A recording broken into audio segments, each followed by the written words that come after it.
checking out we're all connected.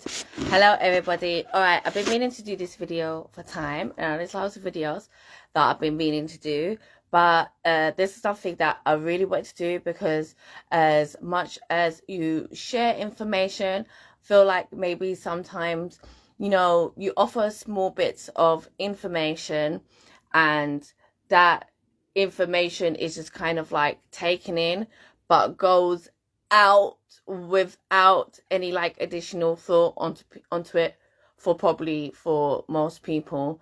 And I'm not that kind of person myself, but I can somewhat understand why people are like that, because if it's not something that you necessarily have an interest in or has something that you feel like directly relates to you, then you will then not choose to go and research that any further. But even though we don't feel like this topic affects us, it actually affects us a lot, because especially in the truth movement, where we're trying to help people to see kind of like the alternative view from the mass media perception of how things are, so that people could be able to make balanced decisions.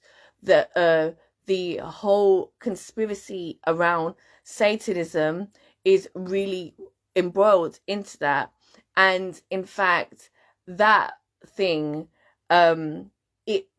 it turns the subject into something else. So we're not actually addressing the real subject when we're calling, you know, these things, the nature of these things, satanic. And we are actually pushing away a really a good community that could potentially be the community that can help us to, you know, to bring that all together, seen as the satanic community. In truth, the satanic community are all about seeking enlightenment and giving love, acceptance and compassion to one another. So I'm going to go a bit more deeper into that and to what that is and how you get that, because obviously the mass media, when they talk about Satanism, it's obviously these things are not in the newspapers and stuff, but when we talk about the mass media, we're talking about the leaked information that goes out on things like YouTube and Facebook and whatever else, Instagram, for example, BitChute, whatever platforms it is, these things, that these informations that come out that people are sharing, even though we feel like this information is coming from us, it's not actually coming from us. All the information that we're receiving, none of it is coming from us. None of us are like going out and exploring and finding temples and writing stuff down. They're all coming from books. These old books are all starting to resurface and like come to us and stuff. With, hey Jefferson, how you doing, bro? Yeah, and to see, I'm really glad that you're here with us as well on the live. Yeah, but as I was saying, that all the information that's coming to us, it is being released to us slowly. So it's just be very aware that even though the information that is being released to us, not all of the information is true, and that discernment into what information is there for distraction and what information is there for us to learn from and really grow from, that's the part that is wisdom. And this is the true essence, really, of what Satanism, the true Satanism, is really all about. So what I've done today is I've written myself a few questions. If you have some questions as well, please drop them on the feed and I'll be happy to answer them. Yeah, as much as I can. Yeah, all right. So I'm gonna go through the first things first, because I've got a couple of a couple of little bit of research here to share with you guys as well. So the first thing is what we've heard about it. So let's start from the beginning of why we're here. Nigel Hines says, "Hail Satan!" Indeed, hail Satan, and I'll tell you why. Yeah, right. So what we've heard about it, we've heard that Satanists are basically child sacrificing, blood drinking, worshipping the devil, doing all kinds of crazy shit. Yeah, and yeah, that is the beliefs of most people. We've heard that Satanists are, for example, the government are Satanists, and that they do rituals and they kidnap children and they do all of this stuff that is dark stuff, and a lot of it I cannot even describe to you right now because it's so entangled that if someone really asks you the questions like what do they do, most people will just respond, oh, you know what they do. Like they do these rituals and they can't really describe the ritual. They can't describe to you like what happens into it. People, okay, and I'm going to go into like some of the other stuff from the news stories and, for example, people that's been abused and whatever later, and relate that back to like the things that we've heard here. But I'm just going to start with just the rumors of what that is. Secondly is, so the second question I would then ask myself is, so how did these rumors start? Like, so I'm going to read a little bit from Wikipedia, if you don't mind. Yeah, because Wikipedia is not the base. Yeah, Nigel says people blame Satan for everything, and that's one of the big reasons why Satan was created. With the idea of Satan was created, but also to what this next conspiracy really developed more onto the Satanic Church and Satanic Temple. Okay, so accusations. Okay, so Satanism existed primarily. Okay, accusations that various groups have been practicing Satanism have been made throughout much of Christian history. During the Middle Ages, the Inquisition, attached to the Catholic Church, alleged that various heretical Christian sects and groups such as the Knights Templar and Cathars performed secret satanic rituals. Okay, in the subsequent early modern period, belief in widespread satanic conspiracy of witches resulted in mass trials of alleged witches across Europe and North American colonies. Yeah, so does Satan even exist? Jefferson says, that's a good question. I'm going to put that on there as well. That is in there, and I'm going to answer that one as well. Thank you for that question. Yeah, so we're going back to what we were saying about say the conspiracies around Satanism, let's just get this clear, began with the Spanish and Christian Inquisitions and the church of the time, the Catholic Church. But that Catholic Church even was developed to basically, for lack of better words, whitewash the spirituality of the land, and that what people knew. So the word pagan actually means just to be spiritual. It means to follow a spiritual path without the constraints of organized religion. Okay, so the pagan people of the lands, the indigenous peoples of all races of the land, they had their own spirituality, and the church was designed then to take the concepts of spirituality and bind them into a new doctrine that would therein have in it other codes that would ask you to worship and obey rather than be. So spirituality of the land was about being spiritual. It wasn't about worshipping such, but being the energy, being the earth's energy, and aligning with the earth's energy. So that's what spirituality was all about, and the church then was created for that. In later years, the church then go on to do the Inquisitions, and in that time they invade many places. They basically commit genocide in lots of countries. They enslave a lot of the peoples, and they tell them that, we let you live if you become a Christian. if you become a Christian, and because you're now a Christian, you have to worship the way we tell you to worship, on the days we tell you to worship, and to the God we tell you to worship, and forget your own spirituality, then we will let you live. And of course, you know, people didn't want to do that. People did not want to do that.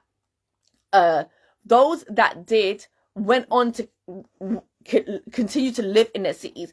Those that were rebels and lived outside of that was then basically branded as Satanists, heretics, and they were told that this concept that people were told that they were doing rituals and killing children. This is where the kind of folklore tales of witches in the woods kidnapping children and eating them, and all of these funny like mythologies of these dark characters, you know, were created then as part of this crusade against indigenous spirituality and spirituality of the people and of the land and of Mother Earth, so that those who were now bound to this new religion will become fearful of their own people, their own ancestors, you know, their own predecessors that before them that laid the foundations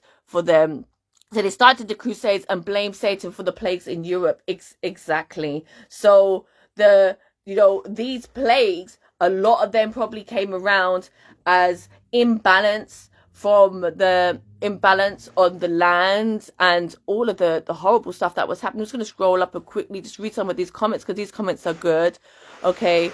So yes, Nigel says Satanism is about unity and enlightenment. Okay.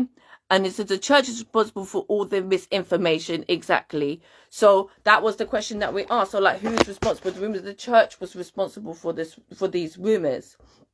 Okay, so now we can understand like where they come from. Like, you know, the people, they didn't want to do that. They didn't want to follow. They didn't want to obey. They didn't want to be ruled. They hadn't been ruled. They had always just worked with natural law, and they'd always just worked together on the land to make sure everything was all right. Of course, at this time, you got many people trying to develop their own like little lands and take over places and then start to make like these different countries and stuff like that. And to be able to do that, they needed a doctrine for people to follow so that they would abide and that they would stay within their territories and that they would be willing to be owned by that government.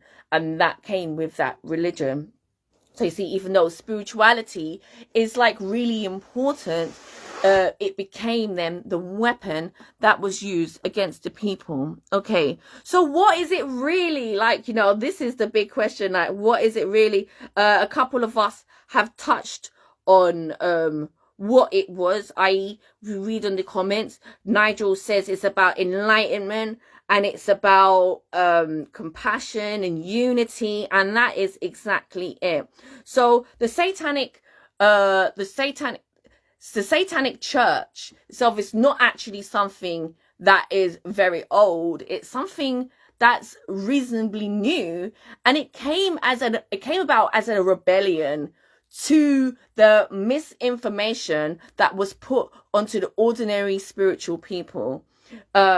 There was no Satanic Church up until the mid-1900s. Let's just get this right. The Templars were not satanic. There's no satanic witches from 300-400 years ago. Nothing like that. But this word is a word that was used because it's a very powerful word.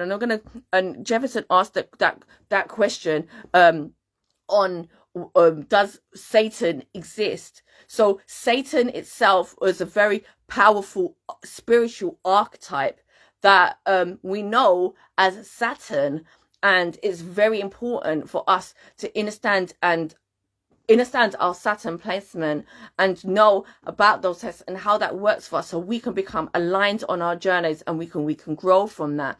And by turning this element, this archetype, which is Satan, into a kind of like a deity, this fallen angel who becomes a deity and is got the potential power to, you know, destroy the earth over God, you know, turns what was a really important inside way of looking at ourselves into something that we fear and we don't even want to say the word. Okay, so yeah, like, you know, so Satanism, the church and the temple, the Satanic temple, they only really started in the mid 1900s in a rebellion to that, when people started to get more power back, and they said, okay, well, you know, if you're going to say that I worship Satan, I do, because the church has been doing evil things for hundreds of years, and, you know, I'm going away from that. I'm going to go to the other side. I'm going to go away from that text which has made me judge and hate other people. That text which tells me I'm going to hell.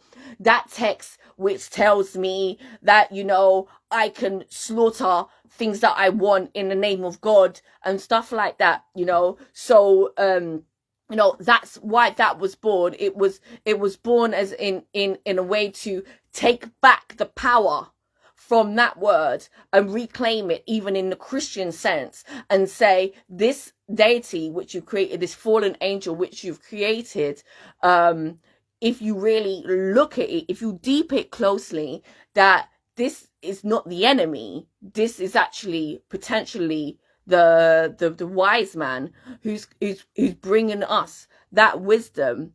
Okay, but in truth, yeah, so in truth, you know, like, those who are satanic know they are not worshipping the devil or worshipping whatever, but they're just saying to you that this energy which you're calling the devil, this energy which you are calling Satan, it is the energy of the oppressed truth which you have been oppressing, and I'm going to stand by that, and stand by that with my courage to try and rewrite what, you know, you think of this. Okay, so yeah, so, and I'm gonna go a bit more now into the satanic tenets and what they are, so you can understand a little bit more about them. I'm gonna read a couple of these things. Okay, so Jefferson asked, what about adrenochrome? I'm going to answer that one for you as well in a bit. I've got a question coming up for that again. And Nigel said, the Catholic Church kill many innocent people and claim they're practicing witchcraft and working with Satan. Okay. And then, yeah, so, yeah, exactly. So the rumors, the whole conspiracy around Satanism is literally just so the Catholic Church, and not just the Catholic Church, to be fair, but whichever church is aligned with the government at the time. So we just got to remember that religion is not spirituality. Religion is about politics. Religion is about, you know, owning spirituality and telling you the spirituality that you should have.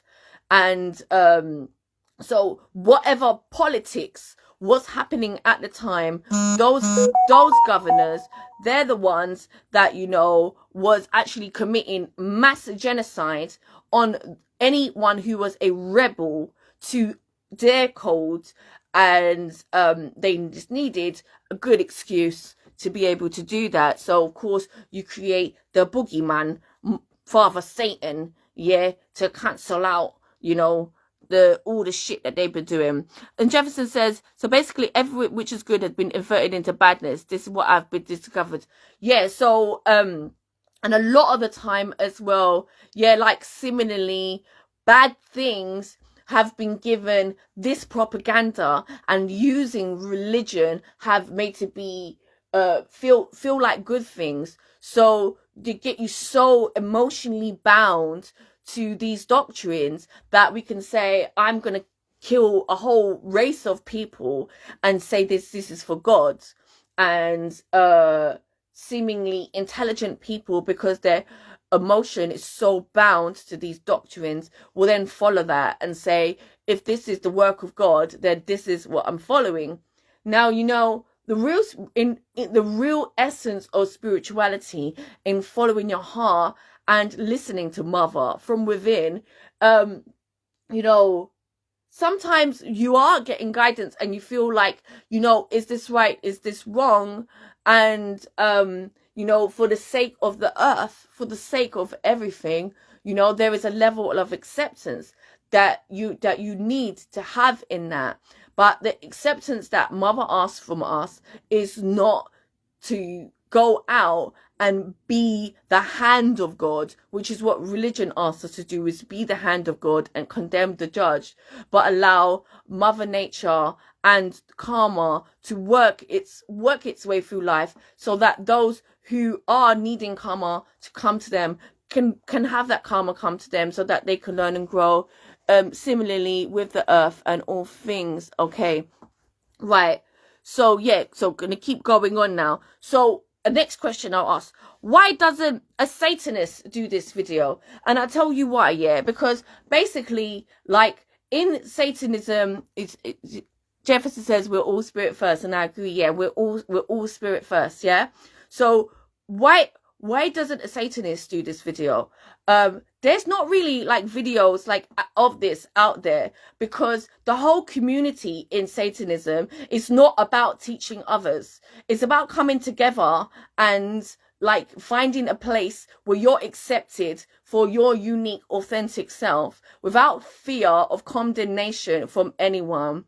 And the Satanic tenets really do, I feel, to say, I'm not a religious person, but the Satanic tenets are really great in like getting it right, to help to guide people to be good people in life and live lives that are not just moral, but actually, you know, you're thinking and you're growing and you're seeking and you're providing a safe space for yourself and others around you when you are following these tenets. So if anyone is looking into religion, and it's, as I said, it is a religion, but it's kind of like more of like a doctrine than actual religion, because they're not worshipping a deity. So it's like, I would say that this is a really great place to start in terms of looking for wisdom, and it's a really great grounding spot, ironically, like, you know, it's a really great grounding spot for there to be able to go on and look at other religions. Because I feel like if you, like, you know, adopt these 7 tenets, that actually you will then go on to be able to read and digest other bits of information in a good way, you know. And it's a discernment over what is, you know, discernment rather over what is, you know, good for us. What is good for us and what is bad for us is, you know, it's really, really, really important skill. Okay, so yeah, so as I say, why did the Satanic, so they don't do this basically because their whole thing is just about kind of like finding community and not being judged. So there's no onus to go out there and say, oh, this is me and this is what I do. Really, the whole thing in Satanism is living like you don't give a fuck about what anyone thinks about you. You're living your life, you know you're doing the right thing, and you're like whatever, you're doing all of that shit because you know you're riling fucking people up, yeah? And you don't care what they think about you. You don't care anymore. You're free of their judgment. You've accepted yourself, you love yourself, and you know the truth, and you don't have to go and tell no one. This is why I'm doing this video, you understand? Because I am not a Satanist, but I am someone who am compassionate enough to look at Satanism with an open heart and really want to learn and really want to embrace the Satanic community, because I feel like this is a community that are really doing great things that we don't hear about. We don't hear about those things. All we hear are the conspiracies and the rumors that are tied to other people and other organizations, things that have nothing to do with them. And I'm going to explain a bit more about that as well, because Jefferson asked some great questions, and they they go into that. Okay, so yeah, as I said, so who is Satan ancestrally and biblically? Satan, just to round it up on that part, Satan is Saturn. Satan is a grounded root energy. Satan is where we all begin. We all begin in that darkness as we grow from the root in the soil, from a seed, and we grow in that darkness until we sprout, and we sprout out and we reach to the light. Satan is that time when we're all tested. Satan is that energy that helps us to look within at ourselves, where we have to find not just acceptance of who we are, but really, really learn about ourselves and make the changes that we need to be able to become the best version of ourselves that we can be, the aligned version of ourselves that we need to be able to then go along and do all of our things. So we're all living completely different lives. We all have different things to do, but understanding how we work with Saturn. So when you hear this video, you're going to go back now and you look at astrology and look at Saturn and see what that represents. When we go away and we look at Saturn and we relate that to how we're tested in our lives and how we react to those things, then that is the energy of Satan. And this energy was created into, as I said, this fallen angel. So we are in Christianity, we are talking about their energy, which is God creating these many angels, and these many angels do many things.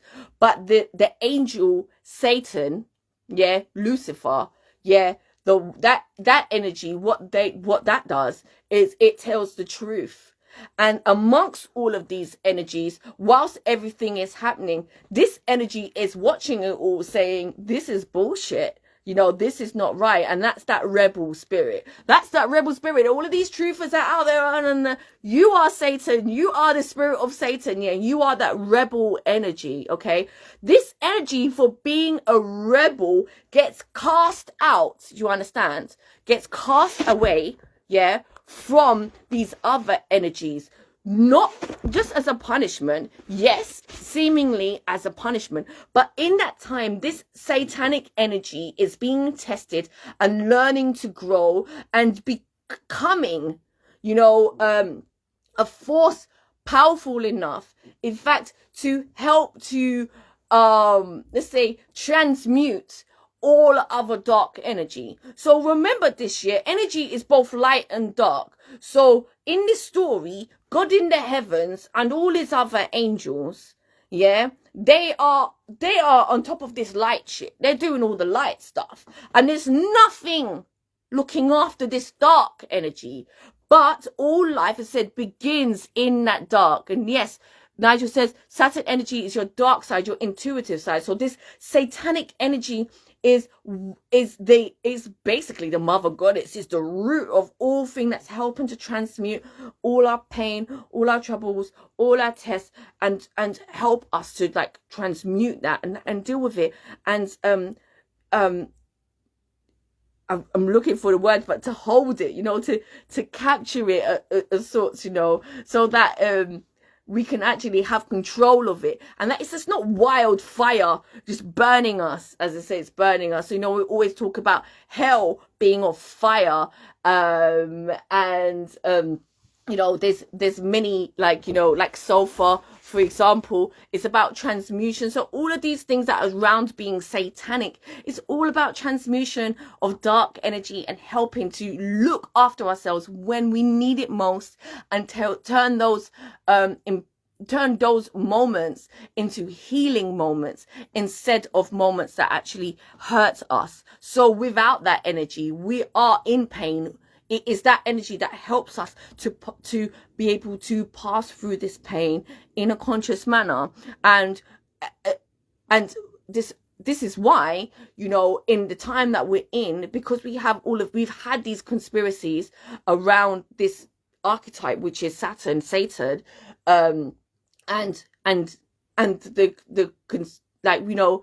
that's why we're not really connected to this energy, and why a lot of bad stuff actually happens, and why a lot of bad stuff happens to us in life. And sometimes we don't know how to deal with that. We don't know how to process that. Is because we're not really aligned with that energy, that this energy can, you know, help us to, rather than feeling bad about bad things happen to us, feel grateful for the strength to be able to go through it, and accepting of that part of our cycle so that we can continue to grow. Okay, so yeah, so as I said, the people in the Satanic Church, they don't actually worship Satan, you know. They just they just use the archetype as a as a point, really, just to say fuck you to anybody who ever made them feel like shit. Okay, so I'm gonna go on now, yeah, to read the 7 tenets, and I'm gonna explain some of those 7 tenets, yeah, and also I want to from because I want to really, Jefferson asked a really important question. So if you can hold on, please, while I'm going through this is because it's really, really important. He said, what about the adrenochrome thing? And, you know, what about all of that stuff? Like, is that stuff like really happening? Okay, cool. Well, for me to be able to tell you the truth of that, I first need to explain a little bit of Satanism. And it's really easy to explain Satanism because, unlike, you know, other doctrines that have many, many, many tenets and, you know, points that basically contradict one another, Satanic Temple has none of that. It's very straightforward, yeah, and it's just 7 tenets. So I'm going to explain to you now, like, what, you know, these are. Okay, so the first tenet, yeah, is, I remember, just like in the commandments, you've always got like the first. Okay, that's like the most important. Like, everything is built upon that. Like, that's the foundation. In the tenets, we have the first and the last. Okay, and it's really important now to get our minds around that, because we haven't looked at any doctrine like that before. We only ever looked at it to go like, oh, like that's the most important, like, and that's it, and everything else is kind of secondary. By seeing something, the beginning and the end, it really helps us to remember that everything is important and it all cycles back to ourselves. So I'm going to go through it. Okay, so the first one is, one should strive to act with compassion and empathy towards all creatures in accordance with reason. So the Satanism basically is accepting of both dark and light in our world. And I'll give you an example. If you're in a desert and you got nothing to eat, because everyone talk about, you know, this veganism thing. Oh, what if you was on an island and you had nothing to eat and whatever? Okay, cool, yeah. All, like, first of all, it says empathy towards all creatures in accordance with reason. Okay, so it's not necessarily telling you to be vegan, but it's the first tenet is telling you that all creatures deserve love and respect and empathy. Yeah. So, and I'll give you an example of this. You're on that desert island, there's nothing to eat, but you've seen a dead animal. Okay, the animal is dead. Yeah, and you're not going to survive, and you eat that animal. That is fine. Yeah, it's not that you shouldn't be eating meat or you should be eating meat, whether there's dark and light in the world, but you ate that animal because it is dead. If you and this animal is a dog, for example, you're both trying to live. You don't really have a right over that animal. You're both like trying to live. Another person's reason might be different, because obviously reason is down to perception. But what they're asking you is basically just to use your logic and wisdom and empathy and compassion in making your decisions, yeah, towards like harming any other being. It's not saying don't harm. It's not saying turn the other cheek when someone licks you down. It's not saying that. Someone's fighting you, trying to kill you, and you kill that person first, you was defending yourself. That's not a sin. Even though Satanism doesn't have any sins, because there's no hellfire to go to. Everyone's loved and accepted. You just need to get better. Yeah, like, you know, morally there is a spectrum of, you know, how we act in a way that actually we can live in a unified existence together, and another way where you're basically just a parasite and destructor of the earth.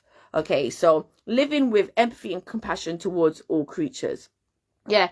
2, the struggle for justice is ongoing and necessary pursuit that should prevail over laws and institutions. So just to wrap it up, what that says, yeah, is that there's no government that should have government over you, over moral man law. Do you understand? So, for example, if someone is oppressing you, you have the divine rights and should fight for your freedom. Do not just lay down and not fight for your freedom. Yeah, that doesn't mean that you have to go out and protest and whatever. And so again, it's everyone's different. Everyone's going to see that differently. But what it means is that don't let that man-made government law, that oppressor's law, rule what you do. You just be a good person for you. We've lived a state of fear for a while, where a lot of people were just following just to follow, not really understanding what was going on. What this asks is that before you follow, you really think, is this the right thing for me?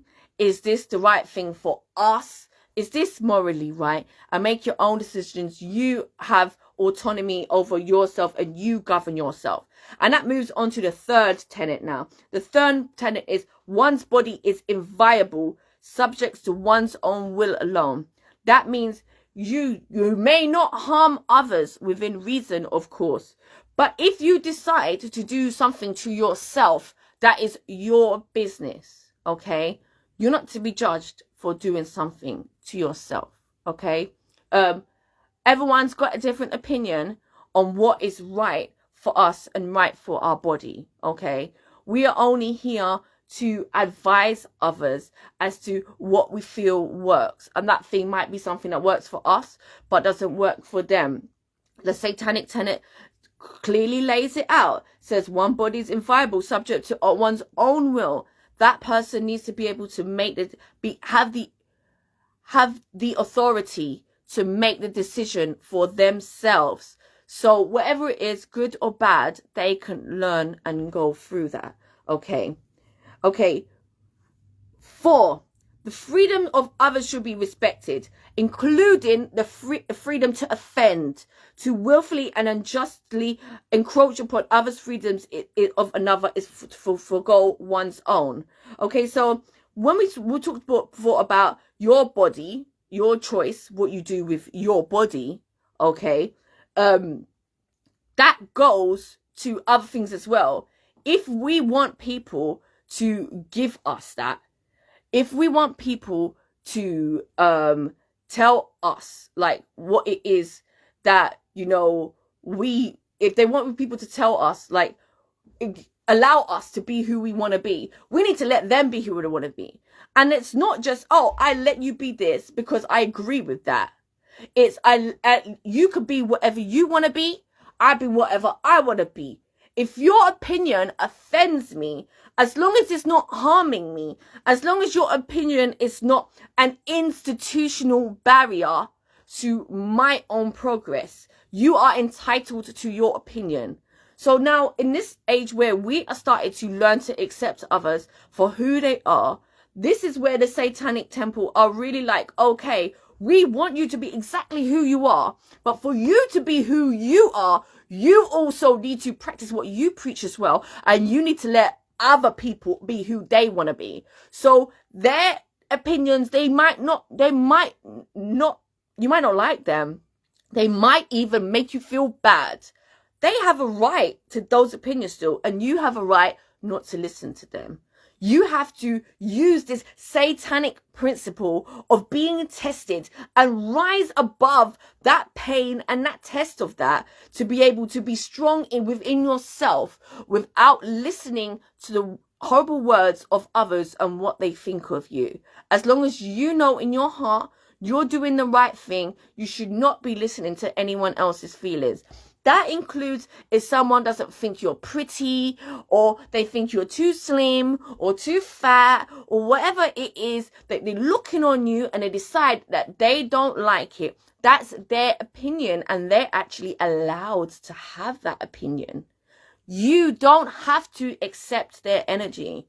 With the satanic principle, you are so strong in allowing them to be who they are that their words is truly wind and it doesn't bother you at all. Okay. 5, beliefs should conform to one's scientific understanding of the world. One should take care never to distort scientific facts to fit one's beliefs.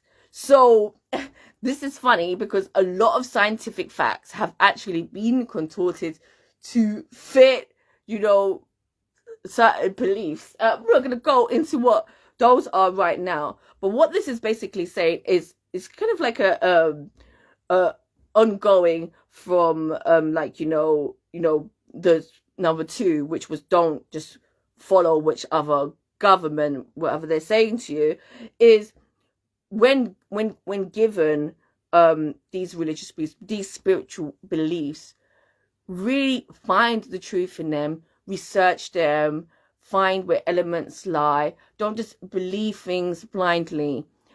Sure enough, it is a great thing to have faith. And if you find something that you don't have any proof for, then, having faith in that is absolutely fine.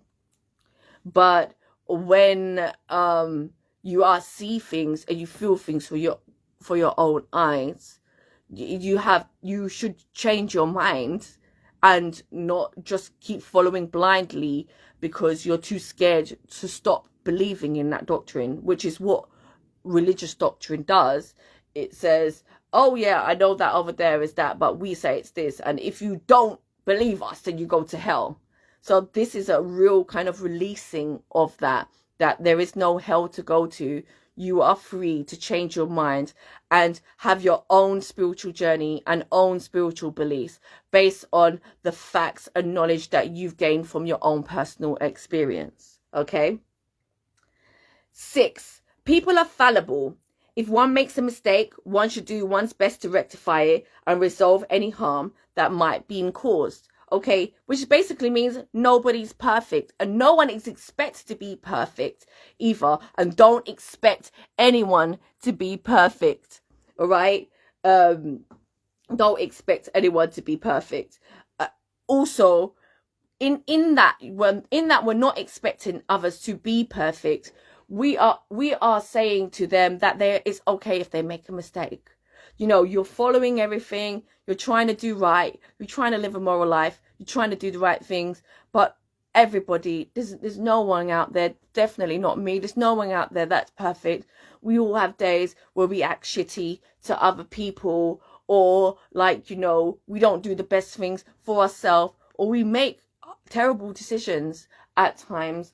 And we are allowed those moments, and we should be accepting of each other in those moments too, and help each other to go through this idea that a person does something or commits a crime and they become like a lifelong criminal is truly unjust, because it does nothing to create healing for the world. All it does is just feeds our prison systems and the systems to create slave labor force to make cheap items for big corporations, and it's totally racist and classist and has nothing to do with actually helping things to become better. It's a quick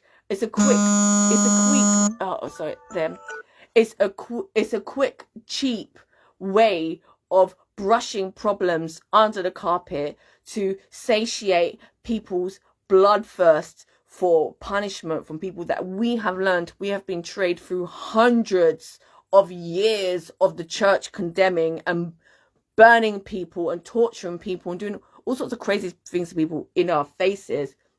Now, truthfully, our genetic memory loves that feeling and just loves to see people punished. We've been trained into that, and we need to retrain ourselves out of that. We don't need punishment, we need healing. Okay, and to do that, we need to be able to accept that people are not perfect, you know, but that is part of a cycle, and we can grow, and we can get back to where we feel that perfection space again. Okay.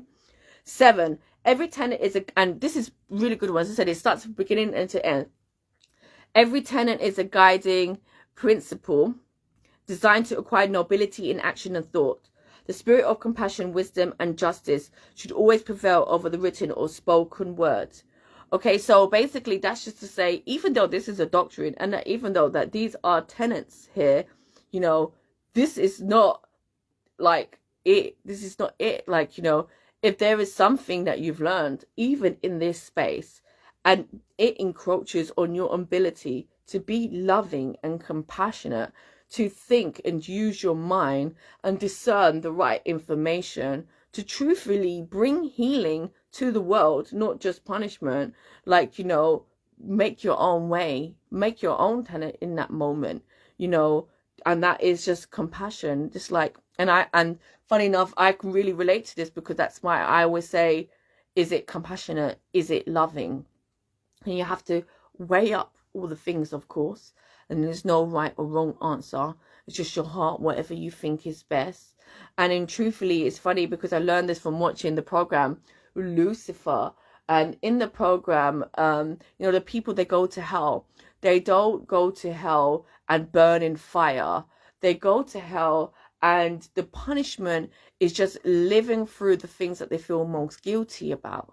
You understand? So when we're doing the right things in life, when we're leading with compassion, when we've asked ourselves, is this compassionate?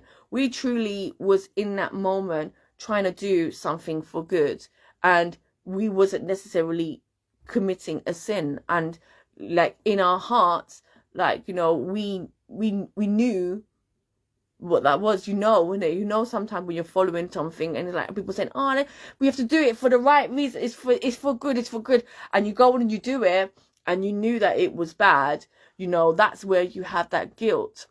So it's that guilt really that becomes that sin in that show.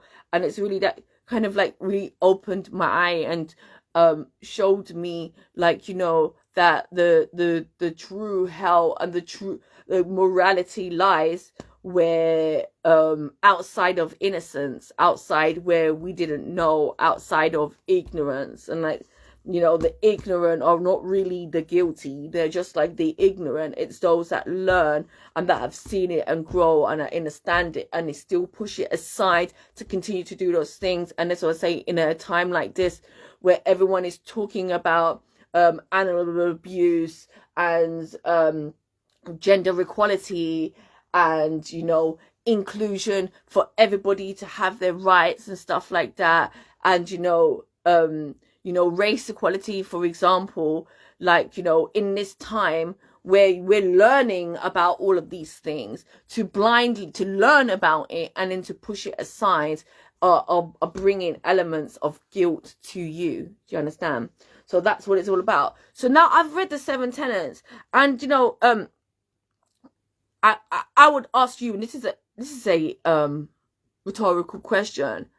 Does anybody following those 7 tenets sound like they're about to kidnap and abuse a child? Okay, so this is the true question. Is it satanic? What is satanic? To be satanic is to be accepting. To be satanic is to use your wisdom, to use your own discernment, to follow your own moral compass, you know, provided that, you know, you embed that compass with love. Yeah. And can someone then go on to kidnap and abuse a child doing those things? The answer is no. Anyone who is following these principles obviously cannot do any of those things. But this next question I wrote, Are there people abusing children in religious cults? Yes. Those religious cults is called the church. Yeah. Others are called, others are not religious. They're political places. They're places where people have power. And of course, you know, it's a clever disguise then to put all the things of what they're doing into this a dramatization of the conspiracies around Satanism, you know, so that then their wicked acts can then be looked at in different way and then put onto these other innocent people, like these innocent people who don't give a fuck about what any of you think, if whether you think they're eating babies or not. They don't business. They've been judged by you and they don't care no more. These innocent people like are being branded with the cruel events of what these other people are doing. So I'm not gonna put down anyone's personal experience. I know there are a lot of people who have been taken out of children's homes and schools and their own homes by adults, sometimes in their family. I'm not gonna say that people who are in the Masonic temples, for example, are doing this or not. They may well be, because they follow a Christian thing and their Christian doctrine, and they also have power and ability to be able to do those things. So I've not done investigation into that to tell you whether there's not, but I can tell you that it's actually not you know, it's not what they make it out to be. It is a guise that's around it to disguise them from the real things that's really happening. So it's important that we take that word away from what they're doing and we just call them pedophiles. They're just pedophiles. They're not Satanists. They're just pedophiles. They're just abusers, you know, and so we can actually start to connect with this community that really have been through a lot and have a lot of valuable life experience, and we can learn from them and connect with them, because they really are such a beautiful, wonderful community. Okay, and so ending the thing, I don't know if there's any other questions that are on there, but to ending that, what's the benefits of the Satanic community? Okay, so benefits now of the Satanic community, like, oh, sorry, there was one other question. I'm going back to it. Adrenochrome. Adrenochrome is real. Most people are under the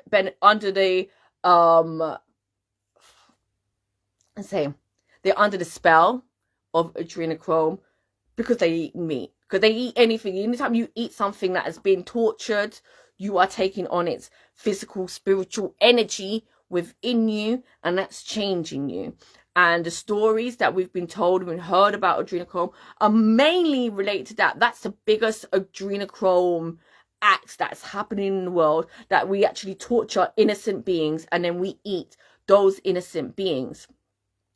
Are there people that drink the blood of children and that? Like,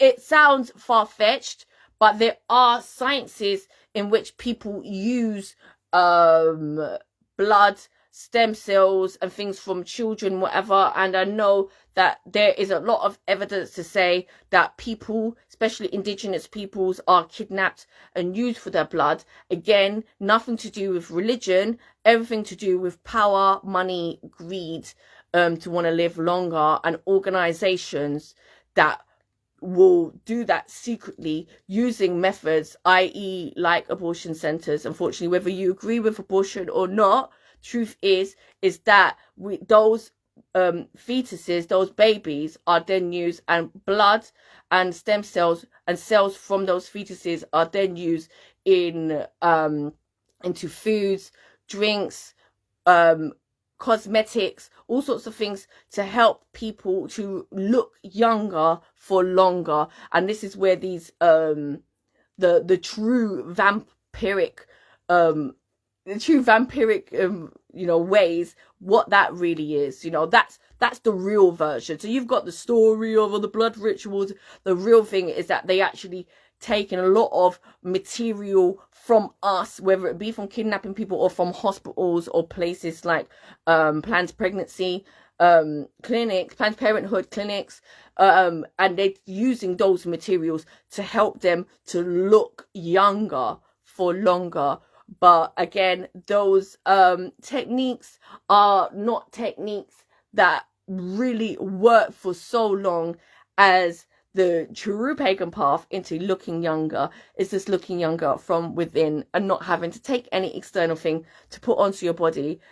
Is eating right, is drinking plenty of clean water, H2 free from fruits. And if you drinking and eating lots of veg as well, those fruits, that water in the thing. So yeah, Billy Smith says the royal family. I do believe that the royal family, elite families, CEOs, big corporations, high profile celebrities, media celebrities and everything, a lot of them are all dabbling in these things. Because imagine there's just so much pressure like that's put on you to keep these things that you've got, that you've accumulated over a lifetime of things, you know, so much pressure on that people just want to live longer to be able to own them for longer. And it's just really this kind of like this Gollum reaction to things that pushes people to do that. And even, you know, I think Sandra Bullock was really famous for when she said that they injected like baby's blood in her face or something like that. But you can see her now, she's looking a bit like a dolly. So yeah, so it doesn't work, guys. Yeah, so it is a massive industry though, and I'd imagine it's one where these companies, because of the nature of it, because it's so secret, are able then to use things like the black market and stuff like that to be able to get to use organizations like sex trafficking organizations and such to be able to get things, you know, eating certain other material. They mean they're doing everything. Imagine we've got our different fad diets and stuff. So you imagine what happens when you got a lot of money and a lot of power, a lot of responsibility, the lengths that you will go to. Okay. So yeah, Jefferson says thank you, and I appreciate that, bro. Anytime, and I'm glad to be able to have the time to actually to talk and really break down what these things are. And he said even a movie was made of referring adrenochrome. So movies do, and that's a really good point. Movies, when they talk about stuff, you understand that fear is a really great way of remembering something. This was a great video, but I've been dispelling myths and making you not feel afraid of stuff. And for that reason, probably not many people are going to watch it, and not many people are going to like, you know, remember even like everything that was said on here. But when you use fear is something that evokes like an emotional scar within you that becomes an anchor point to go back into your memory and remember it. So when you're putting things into movies, if you want someone to learn about something, it is easiest to kind of put it in a negative light, make someone scared of it, and then that person remembers that subject, and that may or may not open them into a path of learning about it or not. But that's how a lot of the information that is in movies comes to us. It comes to us in like a negative sense, so we are kind of emotionally evoked in that moment. And it says adrenochrome is the most expensive drug, and also a complete shield movement, because you know, because even and a complete shield movement, because adrenochrome is something that's created, that we are, as I said, that we are all taking in. Not me personally, because I don't eat animals or nothing from the animal, but we are all taking in this fear energy.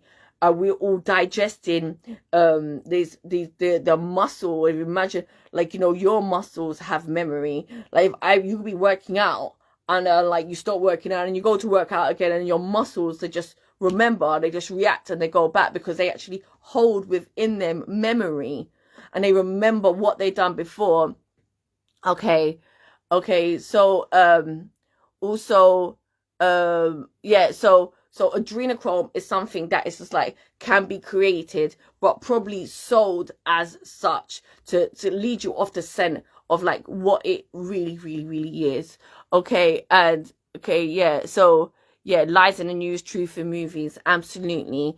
And Billy says hashtag save our children. And yeah, we need to get all the children out of there, because it's the as long as when we're talking about save our children, we're not relating it back to satanic and Satanism, because that is completely just mashes up the thing and just takes us away from the true thing. The children's homes, yeah, the schools, the churches, right? Okay, the family homes. Okay, we need to do something to help parents and help, like, you know, people and those kids that are in those, like, you know, to in those situations, to be able to speak out, so that we and we need, like, you know, more people creating creating places and creating movements that actually help to get, you know, help to give those people the support that they need.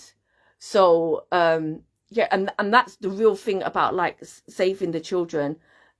If you work in, I worked in mental health services, and everyone that I worked with, I think most of those people was all sexually abused as children, and you become adults, and for the most part you become damaged adults. Sometimes those adults go on to become perpetrators themselves. So it's really about, like, you know, saving our children from the root, bringing down the sex trafficking organizations as well, and really having the courage to stand up to things and say no to certain things. Those creams and those things that have those things inside of it, yeah, remember that, and this is why I'm vegan, yeah, as the consumer, you control what they do. It's they are only do it because they know they can sell something. If it were just elites only that were buying things, these products and creams that had the things to put in their face, they probably wouldn't have it, because it would cost a lot of money. But they have it because, you know, there are people out there that is willing to go and buy face creams that have, like, you know, these things in it, and not do the research and not think about that. So it's about spreading awareness, okay, and putting the good of humanity before our own vanity. And if you want to be vain, find a way to do that without harming others. And, you know, this is, Jesus said again, one of the fundamental tenets of Satanism was that, you know, is acting in, you know, compassion, empathy towards all creatures within reason, and, like, you know, putting biomatter, like, into something, having to create an industry for biomatter so you can look better is not within reason. Okay, it just creates an opportunity for terrible things to happen in the world. So Billy says it's Masonic, they have to show you, I'm sure. Yeah, I said the KSIB is a big money making corporation. Absolutely, every single corporation, school, prison, care, hospital, it's all about making money.